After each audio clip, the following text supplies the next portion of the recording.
Gastelum versus Bisping. Oh, boy. That is this Saturday, and that is a 4 a.m. start time on Fight Pass. And then, the whole card's on Fight Pass. I'll have to watch the highlights. I don't have Fight Pass. And it's also at 7 a.m. But by the time it starts, 4 a.m. for us. 4 a.m. So that Pacific. means Bisping's fight at 6 a.m. I don't have Fight Pass, so it doesn't matter. But I'm sure I'll see it. Hopefully they replay it on the internet or some shit. Just looking at the card, I mean, the only one I'll put time into really. So you got, and it's no disrespect to anyone else. Just I forgot that this card was this weekend.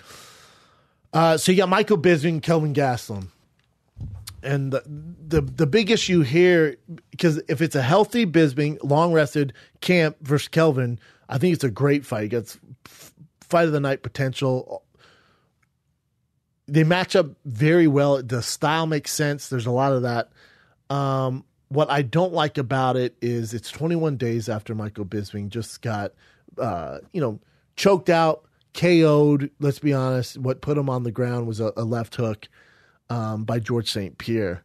And so that's a little scary. The travel, granted he's in shape, but again, you're not really in the peak shape because there's timing to this game.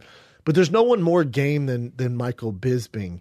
I don't think 185 is a natural home for Kelvin.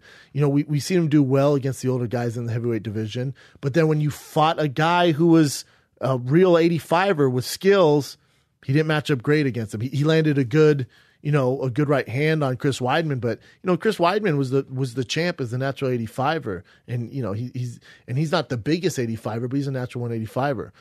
But before that, especially 85, so, he had the Tim Kennedy fight where, Tim didn't look amazing that night, but Kelvin did. And then Vitor Belfort obviously clearly over the hump, and that got overturned. And now you're fighting, then he fights Chris Weidman, loses that. So I'm not thrilled about Kelvin at 85. I think he can compete with anyone, but the upper echelon guys can give him a lot of problems.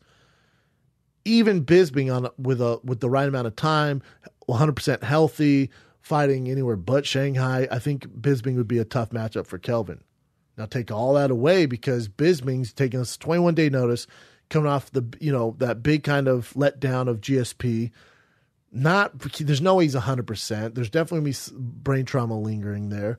You have the long flight, the bad taste GSP, the young, hungry line in Kelvin. He's actually a nightmare to deal with. Great footwork, good boxing, more power than Bisping.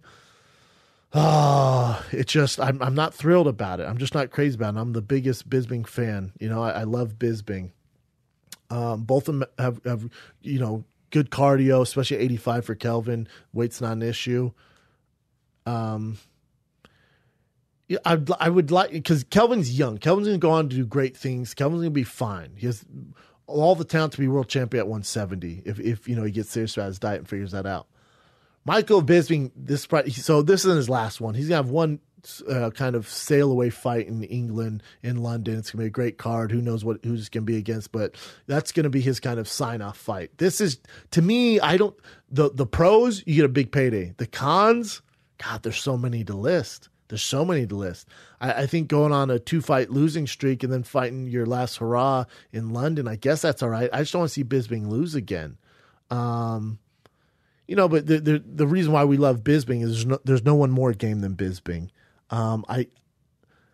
You're gonna see the kind of layover and the injuries and why they give guys 30-day suspension, 45-day suspension, 60-day suspension when a guy does fight and gets concussed.